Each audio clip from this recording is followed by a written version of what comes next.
नागपूर मुक्कामी मंत्रिमंडळाची स्थापना झाली आणि ती लगेच नागपूरचं अधिवेशन सुरू झालं. नंतर खाते वाटप झाली. आता वन खातं हे माझ्याकडे दोनदा आलेलं खाते. 95 साली पण मी या खात्याचा मंत्री होतो. त्यावेळेला फक्त बदल एवढाच घडला की मँग्रो डिव्हिजन आहे हे वन खात्यात इन्क्लूड नव्हतं. आता ते त्याच्यात झालेलं आहे. फॉर्च्युनेटली कुठेतरी उत्तर द्यावी. ह्या फक्त खातं फार चांगलं चाललंय, अलबेल आहे या सांगण्याकरता आम्ही काम नाही करत. मनाला समाधान मिळत असेल तरच काम करायचं. आणि मी स्वतः माननीय मिलिंदजी म्हैसकर ACS आमचे होप मॅडम किंवा आमचे गौड आहेत, श्रीनिवास राव आहेत, खांडेकर आहेत, आम्ही सगळी टीम ही कुटुंबासारखी त्या ठिकाणी आम्ही काम करतो. म्हणजे माणूस म्हणून प्रत्येकाची मूल्यांकन एकच आहे. फक्त खातं चालवताना वरिष्ठांनी दिलेल्या आज्ञांचं पालन करावं आणि अडचणी खालच्या स्तराच्या लोकांना त्यांनी वरिष्ठाकडे कळवाव्यात. आणि म्हणून काल 10 वाजल्यापासून 6 वाजेपर्यंत, आज 10 वाजल्यापासून संध्याकाळी 6 वाजेपर्यंत सर्व खात्याच्या अनुषंगानं काय एकूण खात्याचं कारभार चाललेला आहे, खात्याच्या अडचणी काय आहेत, त्याला उपाययोजना काय शोधायच्या याचा आढावा घेऊन नंतर कन्क्लुजनला येण्याचं आम्ही ठरवलेलं आहे. आता प्रामुख्यानं वन खातं म्हणजे तसं म्हणजे लोकांना निगेटिव्ह उत्तरं देणारं खातं आहे अशा प्रकारची भूमिका मांडली जाते आणि ते काही अंशी खरी आहे. आज स्पष्टता केली गेलेली आहे की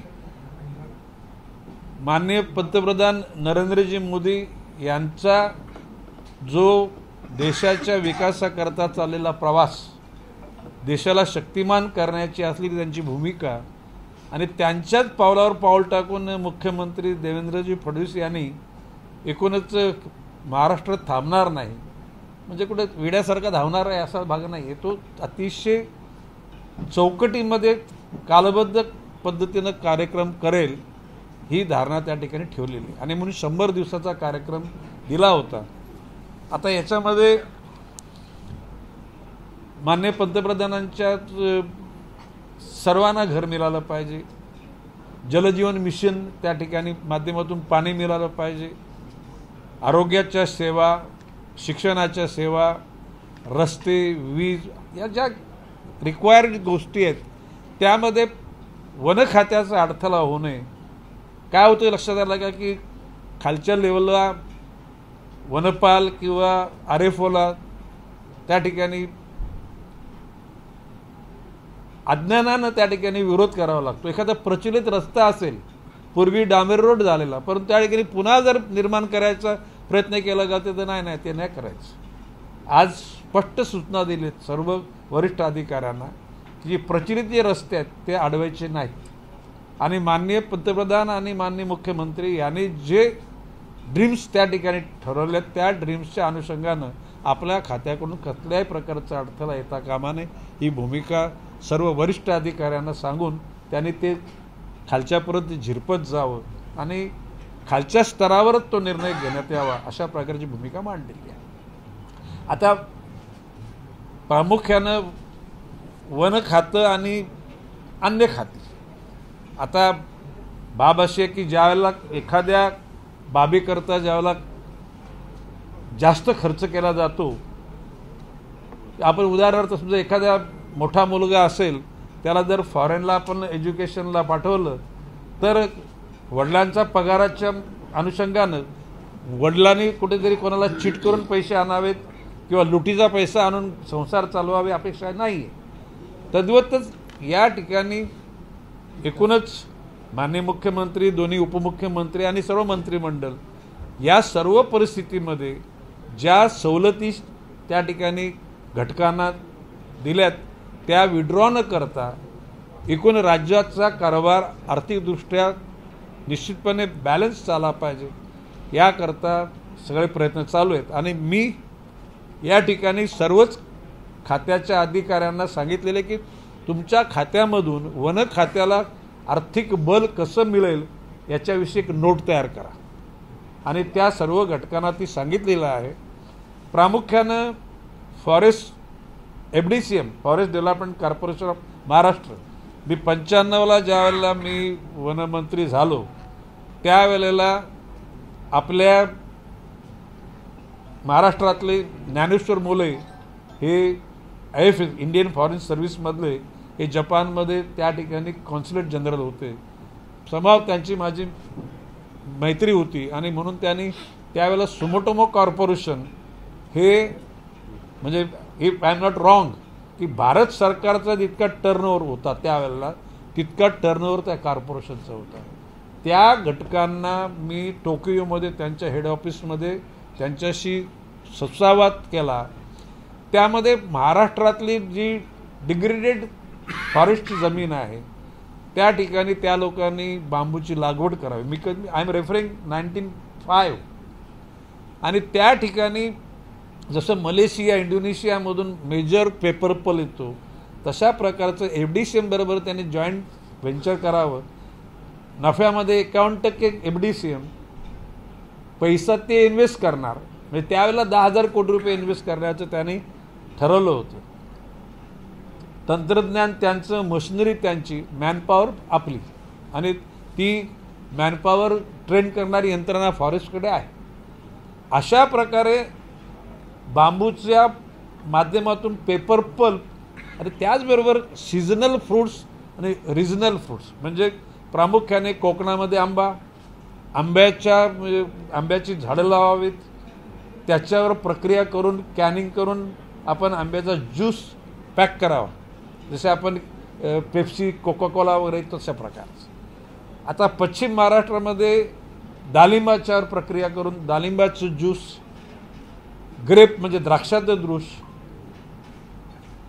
मराठवाड्यामध्ये मोसंबीचं आणि विदर्भामध्ये संत्र्याचं, अशा प्रकारच्या फॉरेस्टच्या जागांमध्ये त्यांनी लागवड करावी. आणि आता सुद्धा तो आम्ही हट्ट सोडलेला नाही. माननीय मिलिंद म्हैसकरांना मी सांगितलं की ती, आणि त्यांनी संपर्क साधला सुमोटोमोच्या कॉर्पोरेशनबरोबर आणि दे आर प्रिपेअर. आता फॉरेस्ट डेव्हलपमेंट कॉर्पोरेशनमध्ये नुसत्या सुमोटोमो कॉर्पोरेशन जगाच्या पाठीवर अशी 100 कॉर्पोरेशन आहेत की जे इन्व्हेस्ट करायला तयार आहेत. या माध्यमातून फॉरेस्टला उत्पन्न मिळावं आणि असा एक दिवस यावा की जनरल बजेटमध्ये फॉरेस्टनी पैशाची मागणी करू नये, अशा प्रकारचं चित्र निर्माण व्हावं अशी माझी स्वतःची इच्छा. आणि आय एम डॅम शुअर आता सुरुवातीला ह्या 2-3 महिन्यामध्ये ती सगळ्या रचना होतील, नंतर त्याची कारवाई साधारणपणे 1-1.5 वर्षामध्ये होईल आणि मग त्याचे रिझल्ट्स बाहेर निघतील.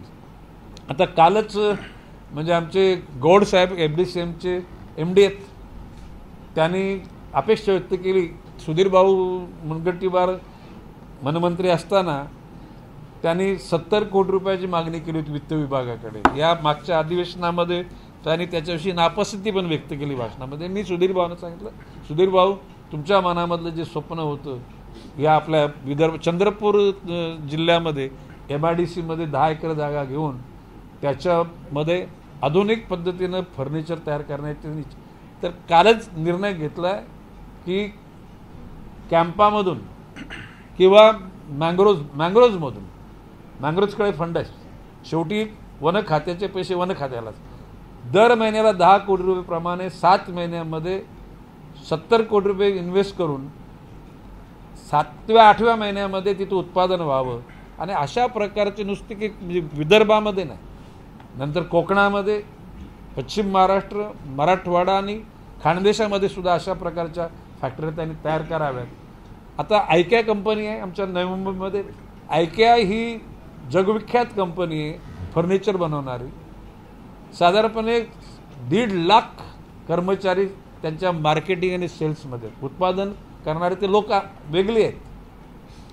आता एकेकाली लाकूड हाच घराची बांधकाम करण्यासाठी दरवाजे खिडक्या आणा लागत, आता ॲल्युमिनियम आलं, त्याच्यामध्ये स्टेनलेस स्टील आलं, त्याच्यामध्ये फायबर आलं. तर विविध प्रकारच्या गोष्टीमुळे लाकडाचं महत्त्व कमी झालं. आज असं प्रश्न असा की एकूण जो उपज निर्माण होतो त्या उपजाला तितकी मार्केटिंग नाही आहे.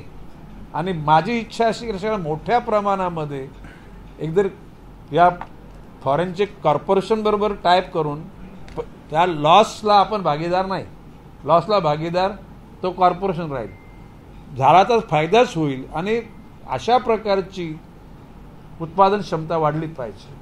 आता प्रामुख्याने काय झालं की आता म्हणजे वाघ आणि माणसामधला संघर्ष फार टोकाला पोहोचला आहे. यामध्ये मी वारंवार बोललेलो आहे. ज्यावेळेला मी चंद्रपूरला गेलो त्यावेळेस अंतिम माझ्या भाषणात मी म्हटलं की ब्रिटिशांनी आपल्यावर शेकडो वर्ष राज्य केलं, त्यांच्यातून अतिशय क्रूरपणा होता, आपल्यावर जुलूम पण केली, आपल्याला स्वातंत्र्यापासून हिरावून घेतलं.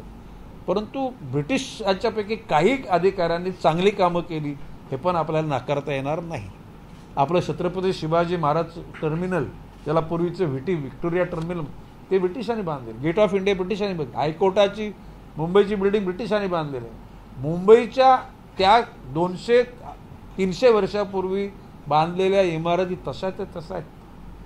आता त्याचबरोबर ब्रिटिशांच्या कालखंडामध्ये ज्याला मी आताची नवी मुंबई, परंतु त्याला आम्ही ठाणे बेलापूर पट्टीमध्ये मी राहत होतो. मी 10 वर्षाचा असताना घरातून परवानगी मिळत नव्हती म्हणून आम्ही अनवाणीच डोंगरावर जायचो. तो कलवा बेलापूर हा 15 मैलाचा डोंगर मी पूर्ण पालथा घातलेला आहे. त्यावेळेला त्या जंगलामध्ये रायवल आंबे, जांभळं, बोरं, विविध प्रकारची रानफले आणि रानभाज्या, म्हणजे रानभाज्या. आमच्याकडच्या आदिवासींनी कधी आत्महत्या नाही केली. आमच्याकडचा आदिवासी कधी चोऱ्या माऱ्यांमध्ये पकडला गेलेला नाही. तिकड त्या डोंगरामध्ये बिबटे होते, परंतु त्या 27 गावामध्ये कधी बिबट्याने जाऊन हल्ला केला नाही. बिबट्याने जाऊन ती कधी कुत्र्याला तिथून उचलून नेलेलं नाही. कारण त्या ठिकाणी अशा प्रकारची फलं होती की शाकाहारी जे प्राणी आहेत म्हणजे ससा, हरण वगैरे, हे त्या लोकांना त्या सगळी फलं उपलब्ध व्हायची. आणि ती शाकाहारी जे असलेले प्राणी ही मांसाहारी प्राण्यांची भूक भागवत होती. आणि म्हणून तो संघर्ष तिथं नव्हता. आणि म्हणून आता प्रत्येक नर्सऱ्यामध्ये साधारणपणे 700 नर्सऱ्या आहेत. आणि आतापर्यंत इंटिग्रेटेड नर्सऱ्यासुद्धा आम्ही निर्माण केलेल्या आहेत. त्या ठिकाणी प्रामुख्याने पालघर जिल्ह्यातील पालघर तालुक्यामध्ये एक गाव आहे. त्या गावामध्ये जी जांभुलीचं झाड आहे, जांभळ, ते जगविख्यात जांभळाचं, ती झाडं प्रत्येक नर्सऱ्यांमध्ये लावण्याचं ठरवलेलं आहे. आणि कोर एरियामध्ये लावावी, फणसाची झाडं लावावीत, आंब्याची झाडं लावावीत, जेणेकरून त्या कोर एरियामध्ये फलांची निर्मिती झाल्यानंतर त्या ठिकाणी शाकाहारी प्राणी जातील आणि शाकाहारी प्राणी हे मांसाहारी प्राण्याची त्या ठिकाणी गरज भागवतील. म्हणजे जो कोर एरियाच्या बाहेर बफर झोनमध्ये किंवा बफर झोनच्या बाहेर जे प्राणी येतात ते कालांतराने थांबतील. ॲपलबेर, पूर्वीची बोरं तर भरला ना, आता ॲपलबेर तर सफरचंदासारखाच वाटतो. अशा प्रकारच्या सगळ्या नर्सऱ्यांमधून सक्तीनं, आणि कॅम्पामध्ये असलेला जो फंड आहे 3000 कोटीचा फंड आहे, साठलेला पाण्यासारखा तो ठेवायचा नाही. तो ज्या पर्पज करता तो त्या ठिकाणी फंड आहे, त्या ठिकाणी कर्मचाऱ्यांच्या राहण्याची घरं, कार्यालय, वाहनं, त्या ठिकाणी वेपन्स, त्या ठिकाणी वनवे विझवण्याचे असलेले जे ब्लोअर, किंवा गरज पडली तर आता चॉपरसुद्धा, आणि मोठ्या प्रमाणामध्ये आग विझवण्याचा ड्रोन, साधारण 40-50 लाख रुपयाचा ड्रोन एकदाच तो भरला की त्या ठिकाणी तो वनवा विझवल्याशिवाय परत येणार नाही. आणि अशा प्रकारच्या सगळ्या गोष्टी करण्याकरता ही आजच्या बैठका घेतल्या. त्याच्यामध्ये प्रामुख्याने आता FDCMकडे नाशिक आणि ठाणे रेंजमध्ये मोठ्या प्रमाणामध्ये जागा होत्या. 60,000 एकर सुमारे जागा नाशिक आणि ठाण्यामध्ये. त्या ठिकाणी आता झाडं निर्माणच होऊ शकणार नाहीत. मराठवाड्यामध्ये काही ठिकाणी फॉरेस्टच्या जागा आहेत, पण त्या ठिकाणी कुठलीही झाडं येऊ शकत नाहीत. तर माझ्या मनामध्ये असं, मी आणि मिलिंद म्हैसकर साहेबांना आणि आमच्या सर्व लोकांना सांगितले की न्याय विधी विभागाशी चर्चा करा, केंद्रीय वन विभागाला कळवा की आम्हाला या जागांमध्ये काही प्रायव्हेट कंपन्यांच्या बरोबर सोलर प्लांट लावायचे, सोलर पार्क. मी गांभीर्याने बोलतो, कारण त्या ठिकाणी काहीच होणार नाही.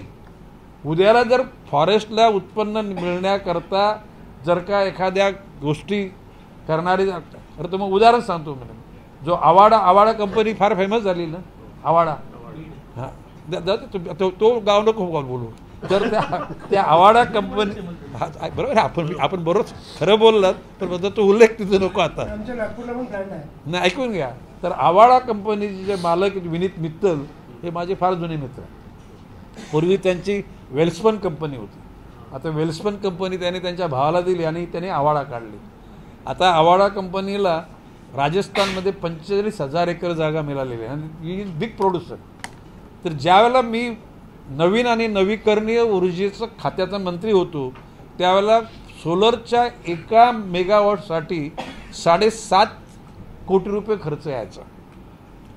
आता विनीत मित्तलचं म्हणणं मला पडलं की मी सगळी यंत्रणा 2.5 कोटी रुपयामध्ये त्या ठिकाणी 1 मेगावॉट उत्पन्न करू. मी आता इथली मिटिंग झाल्यानंतर 2-4-5 दिवसामध्ये विनीत मित्तलशी मी चर्चा करा. आता शेवटी हे आम्हाला टेंडरच ग्लोबली टेंडर काढायला लागेल. पण विनीत मित्तलला मी सांगणार का यू कोड फॉर इट. आणि जी फॉरेस्टची डिग्रेडेड जी लँड आहे त्या डिग्रेडेड लँडमध्ये सोलरचं विजेचं उत्पादन करून फॉरेस्टला सशक्त करण्याकरता त्या पैशाचा विनियोग निश्चितपणे होईल. आता मँग्रोव डिव्हिजन आहे त्या ठिकाणी आमचे रामाराव नावाचे एक अधिकारी आहेत. ते मँग्रोव डिव्हिजन प्रॉफिटमध्ये आहे. म्हणजे गुजरात बॉर्डरपासून गोवा बॉर्डरपर्यंत मँग्रोव्ज आहेत, सुंदर क्लास.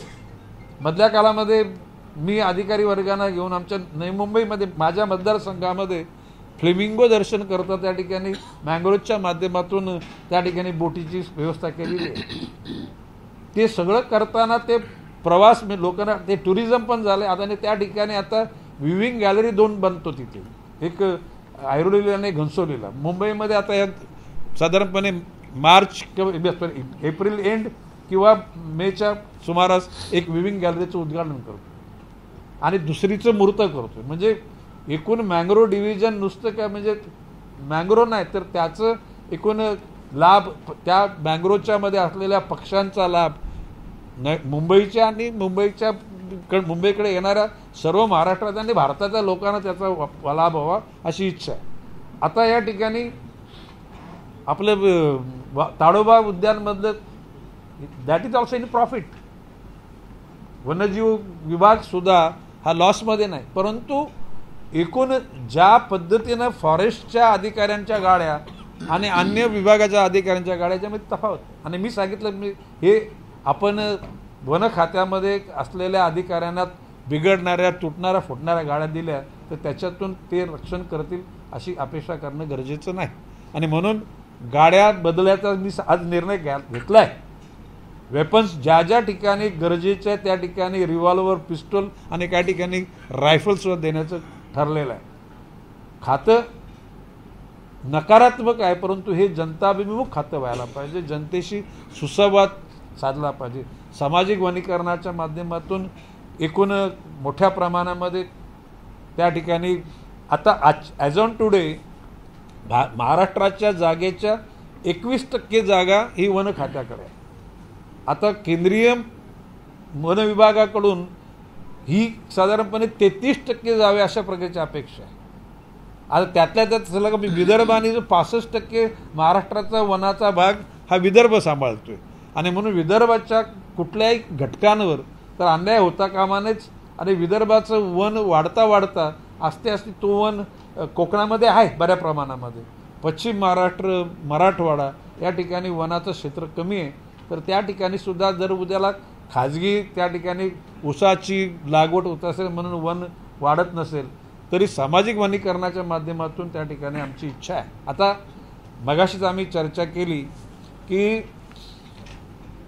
जे आपलं समृद्धी महामार्ग आहे, समृद्धी महामार्गाच्या दोन्ही बाजूला आणि मधल्या बाजूला या ठिकाणी झाडं लावण्याचं काम हे सामाजिक वनीकरण या विभागाला दिलं पाहिजे, सोशल फॉरेस्ट्रीला. आणि त्याकरता सगळे आता संपूर्ण संबंधित मंत्री महोदयांशी, सचिव महोदयांशी चर्चा करून तो निर्णय अंतिम टप्प्यात घेऊन जाऊ असा माझा विश्वास आहे. आता बाब असे की वन खात्यातले लोक म्हणजे वृक्ष म्हणजे कशाला का म्हणजे कायद्याचं नेहमी बडगा दाखवणारे, कायद्याच्या भाषेत बोलणारे, चेहऱ्यावर कधी हास्य नसणारे, अशा प्रकारचं एक वर्णन केलं जातं म्हणजे. आणि ते काही प्रमाणामध्ये खरं पण आहे. आता मी ज्या वेळेला माझ्या आयुष्यामध्ये मी तृप्त माणूस आहे, I am totally satisfied person. म्हणजे माणसाला जीवनामध्ये मनशांती नसेल तर माणसाचं जीवन चांगलं असं कोणी म्हणत नाही. वाटचाल करताना जीवनाची मरणाची भीती ज्याला वाटते त्या माणसाच्या आयुष्यात त्यांनी काहीतरी चुकीच्या गोष्टी केल्या असतं म्हणून भीती वाटते, असं माझं मत आहे. जो जर सगळ्या नियमानुकूल ज्या जीवन जगत असेल तर त्या माणसाला मृत्यूची भीती वाटत नाही, कारण त्याला माहिती आहे बालपण, तारुण्य, प्रौढत्व, ज्येष्ठत्व आणि नंतर ह्या जीवनाचा समारोप होणार आहे. अरे ॲग्री विथ मी? ओके. तर ज्याला क्रम माहिती आहे तो वरीड नसतो. परंतु ज्यांनी आर्टिफिशियल जीवन जगण्याकरता या भौतिक सुखांच्या पाठीमागे लागून बंगला, घोडा, गाडी, माडी ह्या कमवण्याकरता सगळ्या नैतिकतेचे मार्ग तोडलेले असतील तर कालांतराने ज्याला ऐकून घ्या. वन वे विझवण्यासाठी किती ड्रोन आपण खरेदी करतो हा एक प्रश्न आहे माझा. त्याला जोडणं. दुसरा प्रश्न आहे की आपल्या विदर्भातलं टायगर पॉप्युलेशन आता किती आहे आणि स्थलांतर करण्याचा आपण काही विचार करतोय का, कुठे करणार आहोत? आता तुम्ही माझी थोडी लिंक तोडली द्या मला, थोडंसं बोलू द्या ना जरा पुढे. मग बोलतो ना मी, ही सगळी उत्तर देतो. वाघ किती, बिबटे किती, अजगर किती, हरणं किती, कोणी मारले आणि कुठे ठेवली ते पण बोलू आपण. तर आपल्या उत्सुकतेला मी मानतो.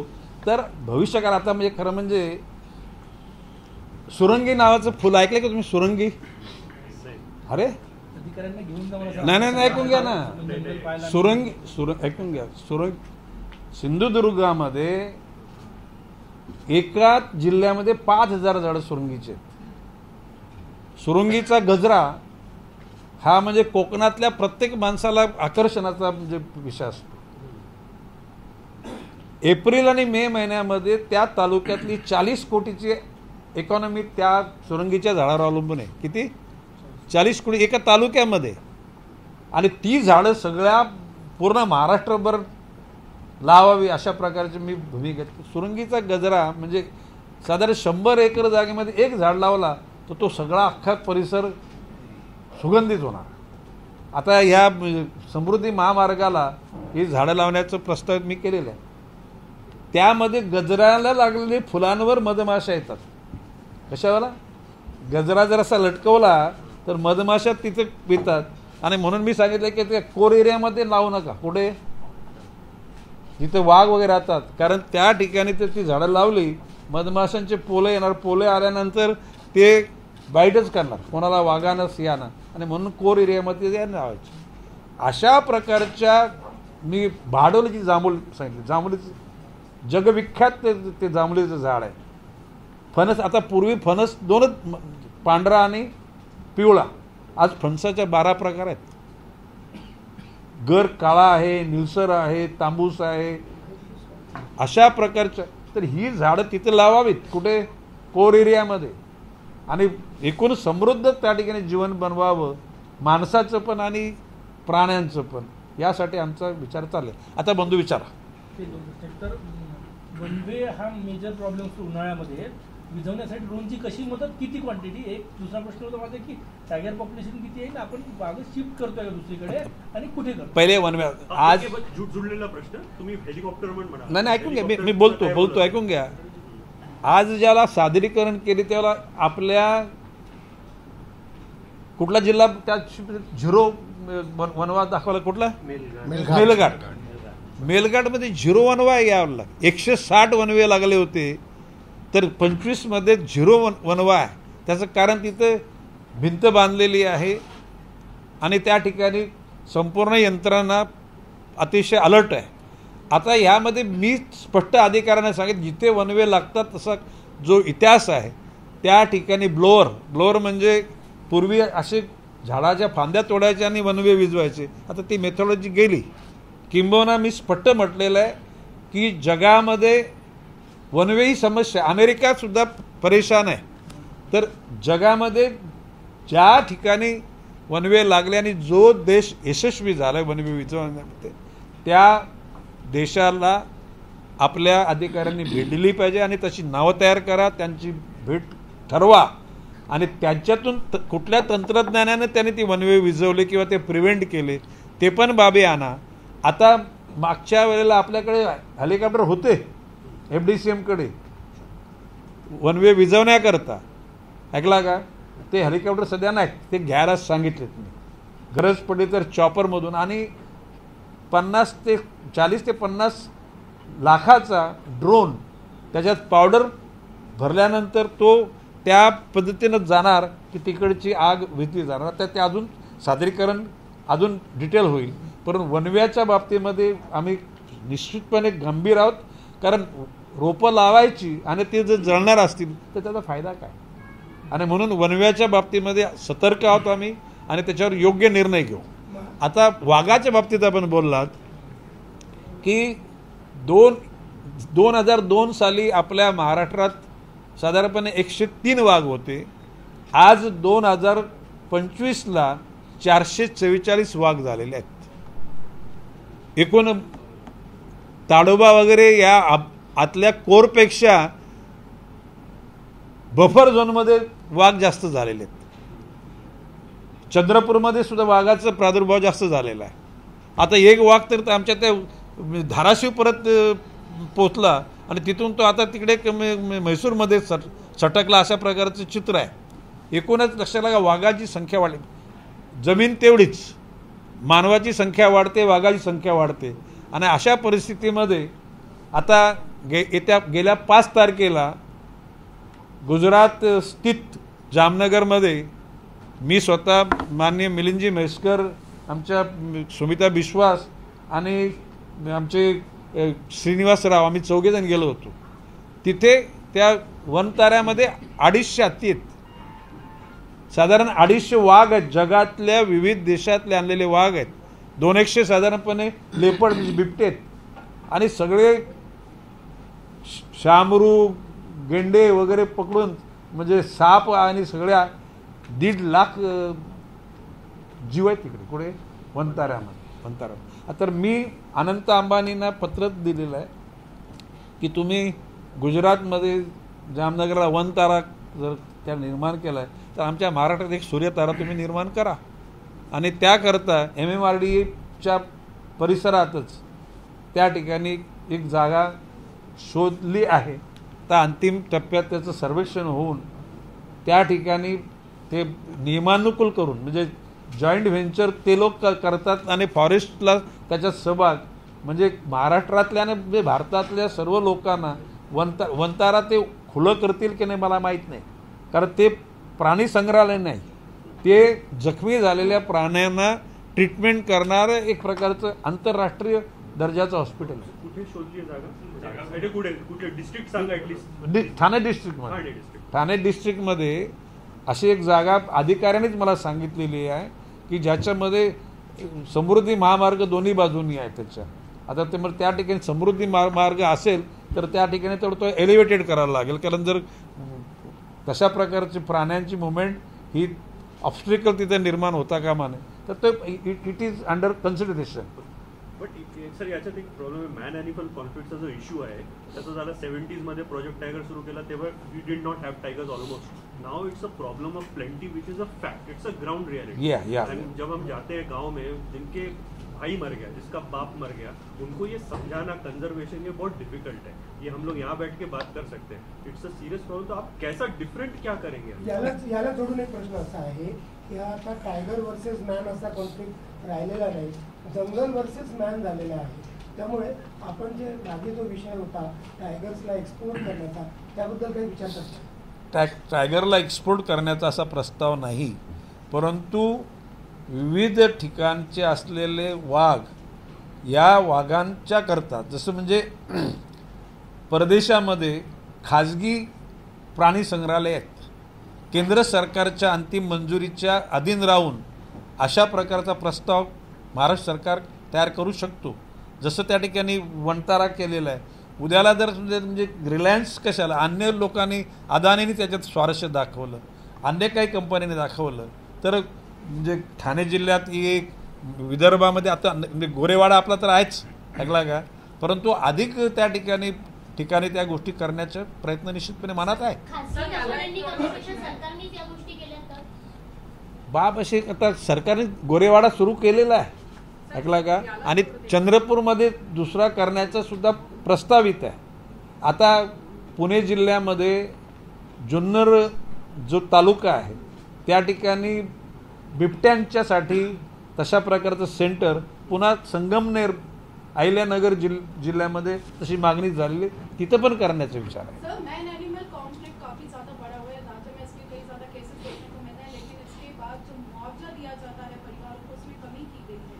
क्या इसके लिए कोई विपरीत योजना? मैडम देखिए, बात ऐसी है कि पैसा देने के बावजूद भी गई जान तो नहीं वापस आती. हमें दुख जान जाने का है.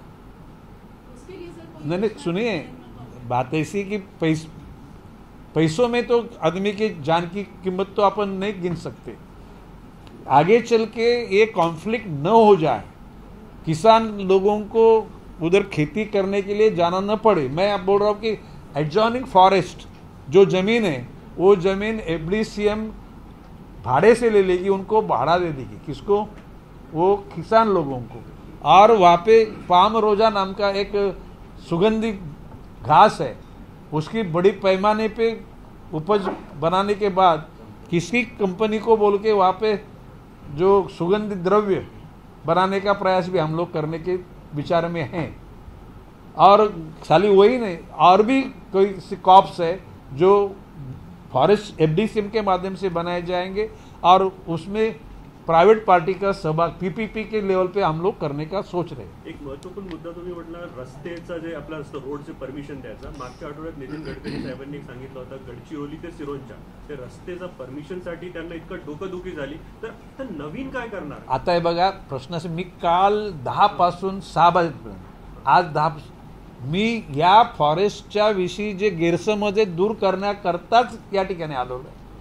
त्याचबरोबर फॉरेस्ट अधिकाऱ्यांच्या ज्या काही अडचणी आहेत त्या दूर करण्याकरता आलो आहे. आणि भविष्यकालामध्ये जनरल बजेटमध्ये फॉरेस्ट करता काही पैसे मागावे ही परिस्थिती राहू नये करता FDCMच्या माध्यमातून मोठ्या प्रमाणामध्ये कमर्शियल ॲक्टिव्हिटीज करून फॉरेस्टला सदन करून नुसतं FDCM समर्थन होणार नाही तर मँग्रोव्ज पण समर्थन होईल. त्या ठिकाणी एकूण सागाची लागवड, सुगंधी फुलांची लागवड, एकूण सोशल फॉरेस्ट्री या सर्व स्तरावर वन खातं मजबूतीनं काम करेल असा विश्वास. फॉरेस्ट क्लिअरन्स तुम्ही एक्सपेक्ट करणार का? फॉरेस्ट क्लिअरन्स जे पेंडिंग आहे आता, फॉरेस्ट क्लिअरन्स ते लगेच तुम्ही करणार? कुठल्याही माननीय पंतप्रधान नरेंद्रजी मोदी यांनी ज्या योजना आखलेल्या त्याकरता ज्या फॉरेस्टच्या जागेची गरज आहे त्या वॉर फुटिंगवर त्या ठिकाणी ते क्लिअर केले जातील. सर, टाइगर पोचिंग का जो केसेस अभी रिसेंटली राजूला का जो चल रहा है उसमें चार्जशीट फाइल किया जा चुका है. उसमें एक चीज देखा गया अभी कि इंटरनेशनल कनेक्शन जो है उस हिसाब से अभी इंटरपोल और ED का हेल्प लेने का हम लोग प्लान कर रहे हैं. उसमें क्या प्रोग्रेस है? That case is under investigation. Finally chargesheet नहीं बनी. हमारी यंत्रणा, फॉरेस्ट की यंत्रणा, पुलिस की यंत्रणा और NAI की यंत्रणा को भी हम लोगों ने सूचित किया कि भाई उसमें कोई इंटरनेशनल कोई टेररिस्ट लोगों का सहभागी है कि नहीं, आप लोग जान लो. जब फाइनली कभी रिपोर्ट आएगा तो हम लोग पब्लिश करेंगे. सर, अशी काही शंका आहे का? तुम्ही टेररिस्ट वगैरे शब्द वापरला, आता अशी काही शंका आहे का? कारण की याच्या लिंक्स म्यानमार पर्यंत होत्या, पंजाबमधनं अरेस्ट झालेली आहे, गुवाहाटीमधनं अरेस्ट झालेली आहे. आता पण शब्द वापरला. हे बघा, बाब अशी आहे, पूर्वी ते लोक जंगलाच्या बाजूला राहायचे, आता ते शहरात राहायला लागले. कोण? पोचर्स. आणि निश्चितपणे त्यांचा इंटरनॅशनल कनेक्शन आहे हे सिद्ध झालेलं. विविध म्हणजे देशांमध्ये त्यांनी वाघांचे अवयव, दात कुठे विकले, कुठे त्या लोकांनी नख विकली हे सिद्ध झालेलं आहे. आणि त्या अनुषंगाने तपास चालू आहे. अंतिम तपास झाल्यानंतर सगळी माहिती आपल्याला अवगत केली जाईल. एक प्रश्न असा की ह्या कालखंडात एक फक्त वाघ जळून पडला होता, त्याचे पंजे वगैरे नाहीसे झाले, परंतु त्या संशयावरून त्या घटकांना पकडले गेले आणि त्यांच्याकडून ज्याला इन्व्हेस्टिगेशन केली गेली त्याला निष्पन्न झालं की हे नुसते महाराष्ट्रापर्यंत नाहीत, विविध राज्यांमध्ये आणि विविध देशांमध्ये यांचे संबंध आहेत आणि त्या अनुषंगाने तपास चालू है। नागपुर डिवीजन में रिसेंट में देखा गया है कि मैन एनिमल कॉन्फ्लिक्ट बढ़ने का एक सबसे ज्यादा टेरिटोरियल फॉरेस्ट एरियाज में बढ़ा है। टेरिटोरियल फॉरेस्ट में मॉनिटरिंग को बढ़ावा देने के लिए कैमरा ट्रैप ज्यादा लगाने के लिए ऐसा कुछ आगे प्लान किया गया? नहीं, कैमरा ट्रैप भी लगाए हैं और जो पिंजरे हैं उसकी भी संख्या बढ़ाई गई है और विजिलेंस भी रखा गया है। आगे चल के जहाँ पे भी ऐसे प्राणी की मूवमेंट होगी उसको वहाँ ही रोका जाएगा। अभी जो गांव के आजू बाजू में जहाँ पे जंगल के प्राणी आते वहाँ पे सोलर फेंसिंग भी है और चेन लिंक फेंसिंग का भी 200 करोड़ रुपए का ये साल में बजट में व्यवस्था की गई है और उसको हम वापर लेंगे। वन विभागाचं 19 वाघ गेल्या काही 3 महिन्यामध्ये मरण पावलेले आहेत, त्यामध्ये काही शिकारीचे प्रकरण आहे, काही वेगवेगळे नाही, 4 प्रकार आहेत। 4 ऐकून घ्या। काही वाघांना संसर्ग झाला आणि त्याच्यात 3-4 वाघ मृत झाले। काही वाघ आपसामध्ये झुंज त्यांची स्वतःची सीमांकन मिळवण्याकरता त्यांचा संघर्ष झाला, त्याच्यात जखमी झाले, काही मेले, काही रेल्वेच्या धडकेने मेले, काही हायवे क्रॉस करताना मेले। अशा 4 प्रकारच्या आणि आता त्या ठिकाणी प्राणी आपल्या शेतात येतात म्हणून इलेक्ट्रिकलची वायर टाकली जाते, त्या ठिकाणी डुकरं थांबावीत अशी इच्छा, परंतु त्या ठिकाणी वाघच सापडून वाघ करपून गेला होता। आता अशा प्रकारच्या ज्या घटना घडतात त्याच्यामध्ये जनतेमध्ये आणि प्राण्यांमध्ये जो संघर्ष चालला आहे तो प्राण्यांना कोर एरियामध्येच त्या ठिकाणी बिझी करून त्यांना जे शिकार पाहिजे तिथेच मिळेल याचा बंदोबस्त करण्याची आमची पावलं पडत आहेत। भविष्यकाळामध्ये टप्प्याटप्प्यानं हा मानव प्राणी संघर्ष कमी होईल हा विश्वास मी व्यक्त करतो। रस्ते आणि रेल्वे याचं जे मिटिगेशन मेजर्स व्हायला पाहिजे ते होत नाही। फॉर एक्झाम्पल रेल्वे जेव्हा दाट वनवस्तीतून जाते तेव्हा ती स्लो गेली पाहिजे असं ठरलेलं आहे, असं करार झालेला आहे, पण त्याचं पालन होताना दिसत नाही। आणि रस्त्यांचं जे नवीन हायवे झाले त्याच्यामध्ये मिटिगेशन मेजर्स करतायत, म्हणजे जुने आहेत तिथे वारंवार वन प्राण्यांचा बळी जातोय, तिथे मिटिगेशन मेजर्स होत नाही। नाही, बाब असे की आता आपण म्हणतात की असं ठरलेलं आहे, पण ज्याला तो मोटरमनला ज्याला ते स्मरण त्याला नसेल, ऐकून घ्या, कारण मानवी प्राणी आहे तो त्या नियमाचं त्याला भान राहिलं तो गेला। आता तरीसुद्धा आम्ही खात्यामार्फत की रेल्वे मंत्रालयाला तशा प्रकारची आठवण करून देऊ किंवा असा करार झालेला आहे, तुम्ही म्हणजे वन विभागातून जाताना जरा भोंगा पण वाजवा, म्हणजे सायरन पण वाजवा आणि गाड्या स्लो पण करा। आणि त्याचबरोबर हायवे अथॉरिटीला सुद्धा कळवू की शक्यतो क्रॉसिंग करताना ज्या ठिकाणी नॉर्मल लेवलमधून प्राणी जातात तर तुम्ही तिथे एलिव्हेटेड जरा ब्रिजेस बनवा, हे आम्ही कळवू त्याला। फॉरेस्ट ऑफिस नागपूरमध्ये आहे, हेड ऑफिस जे आहे फॉरेस्टचं ते नागपूरमध्ये आहे। एसीएस नंतर सगळे अधिकारी ऑलमोस्ट नागपूरमध्ये बसतात। वनमंत्र्यांवर खास प्रेम आहे विदर्भात, यापूर्वी 3-4 वनमंत्री आहेत, 2 तर विदर्भातलेच होते, त्याच्या आधी वसंतराव कदम होते। तुमच्या भेटी खूप कमी होत आहेत अशी मागणी होते, दुसरीच भेट आहे। एक मिनिट 3 महिने झाले चंद्रपूरला तुम्ही गेला होता मित्रा,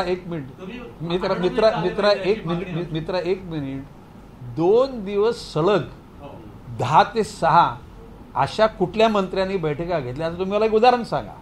ओके, मी जो आलोय ना इथं मनपूर्वक आलोय, फक्त आला मनमंत्री आला फेरीत म्हणजे भेट दिली गेला, नथिंग लाईक दॅट।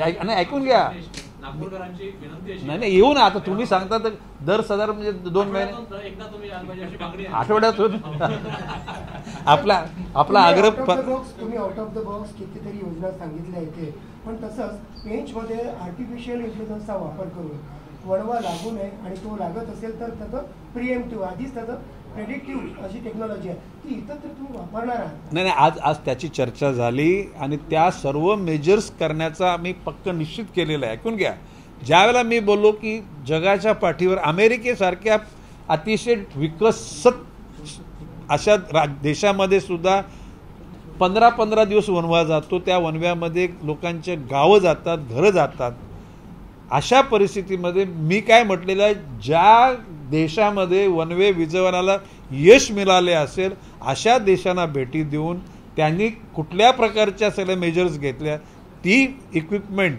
आपल्याकडे आणा. आणि मगाशी म्हटलं ड्रोन, ज्या 40-50 लाख रुपयाचा ड्रोन की ज्याची क्षमता की साधारणपणे 400-500 किलो पावडर त्या ठिकाणी घेऊन, म्हणजे अर्धा टन अशी पावडर टाकून ते फायर प्रिव्हेन्शन करण्याची योजना आहे.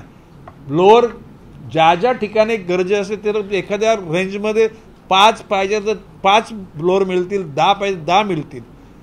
कुठल्याही परिस्थितीमध्ये निर्माण केलेल्या वनाला पुन्हा आगीच्या भक्ष्यामध्ये न टाकण्याची इरादा आम्ही व्यक्त केलेला आणि त्यामध्ये आपलं सगळ्यांचं सहकार्य आहे.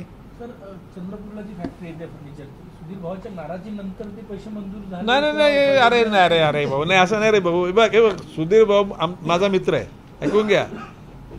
सुधीर भाऊने मी विधानसभेत प्रश्न विचारला, सुधीर भाऊ म्हटलं हे आता मी CSRच्या माध्यमातून पैसे आणीन, पण म्हटलं सुधीर भाऊ तुमच्या मनात आहे ती गोष्ट पुरीच करून टाकू.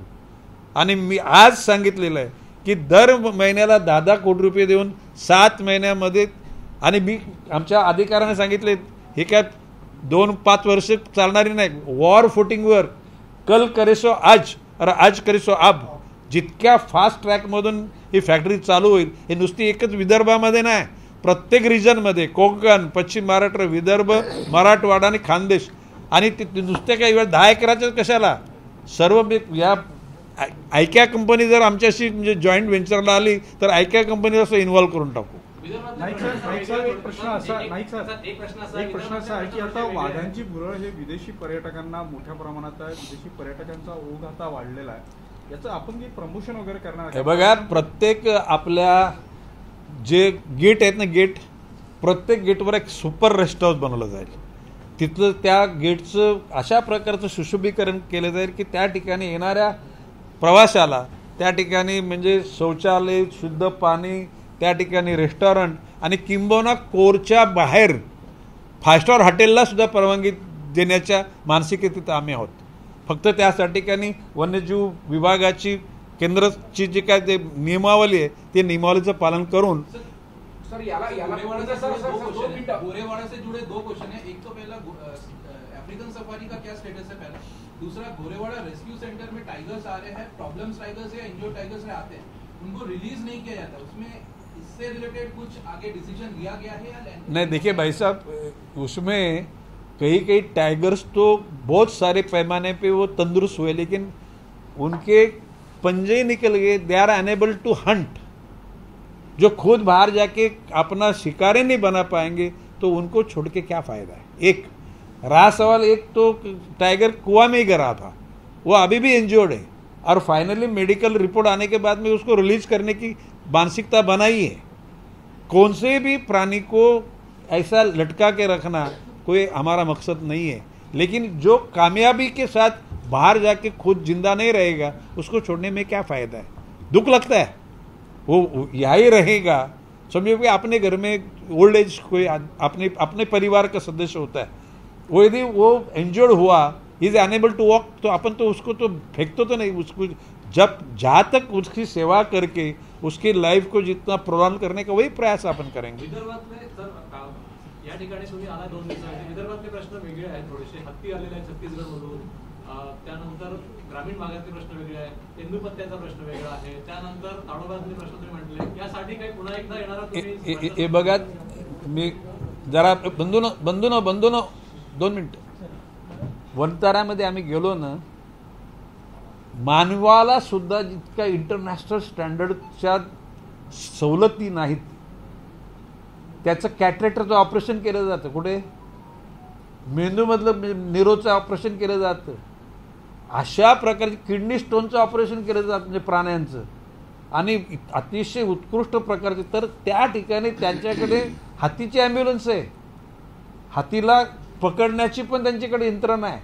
आता बाब अशी एक लक्षात का, आता परवा सिंधुदुर्ग जिल्ह्यामध्ये एका अशा शेतकऱ्याला हातीनं पायदळी तुडवला, फार दुःख झालं.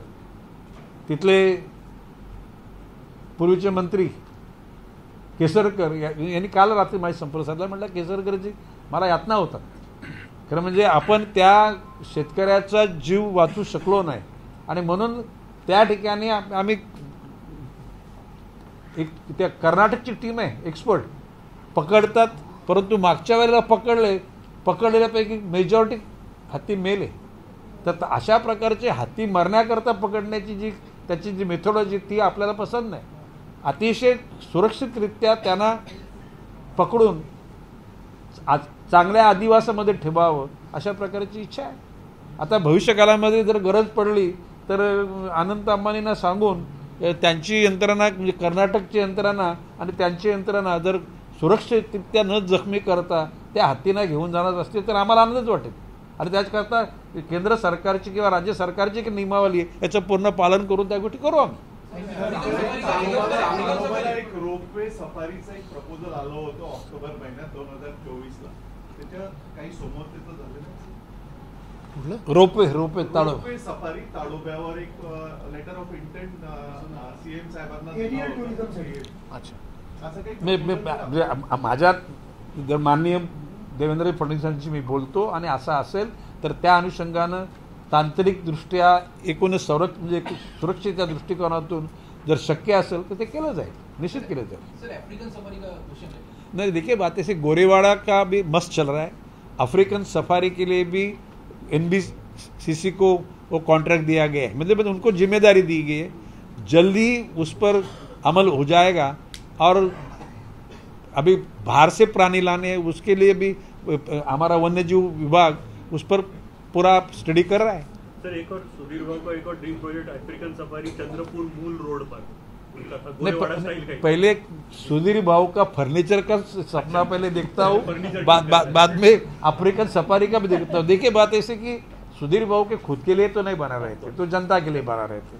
और बात ऐसी कि यू विल नॉट बिलीव, ये अधिवेशन के कालखंड में मंत्री महोदय ने, आमदार लोगों ने मैंने 3 दिन तो उधर मंत्रालय में मीटिंग पर मीटिंग लगाई, वो काम का निपटारा किया. यार अभी इधर आके डिपार्टमेंट के लोगों का काम कर रहा हूँ और मैं बोल रहा हूँ कि हम लोग खाली पब्लिसिटी के लिए कुछ अपना नाम हो जाए ये इसके आई मस्ट गेट सैटिस्फैक्शन. तो सर एक छोटासा इश्यू होता बेंचमध्ये सर आपल्याला photographers wild life photographer tourist जातात तर तिथे कॅमेराची एंट्री फीज वेव्ड ऑफ आहे सर.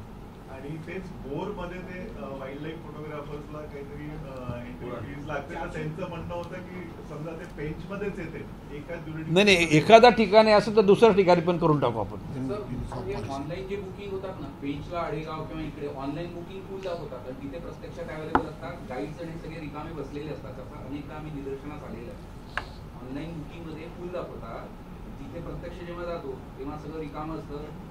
त्याच्यामध्ये इंटेन्शन काय फुल दाखवण्याचं इंटेन्शन काय मला I have curiosity to know why they are showing full. बुकिंगचा स्कॅम पण झाला होता नाही ते असं तुम्ही हे बघा आपण मित्र आहोत, तुम्ही आम्हाला माहिती पुरवलीत ना त्याचा आम्ही आतून तपास करू. त्याचा काय लॉस होतो की बाहेरचे जे पर्यटक येणार आहेत त्यांना ऑनलाईन जर फुल दाखवलं येत नाही. बरोबर आहे. आणि मग त्याचं नाही आपण सांगितलेल्या बाबीचं आम्ही अंतर्गत एकूण संपूर्ण इन्व्हेस्टिगेशन करू आणि तसं असेल ते बंद करू. Thank you sir. ओके सर एक प्रश्न तुम्ही असं म्हटलं होतं तर शेतकऱ्याची जमीन आम्ही घेऊ त्यांना मोबदला देऊ तर त्या मोबदल्यात शेती परत शेतकऱ्यांना देण्यात येईल. नाही शेती त्यांचीच नावावर, फक्त कॉन्ट्रॅक्ट पद्धतीनं तो शेतकरी जर एक पीक घेत असेल तर त्याला मोबदला दिला जाईल पैशानी आणि ते FDC मार्फत तिथे दुसरी पिकं लावली जातील.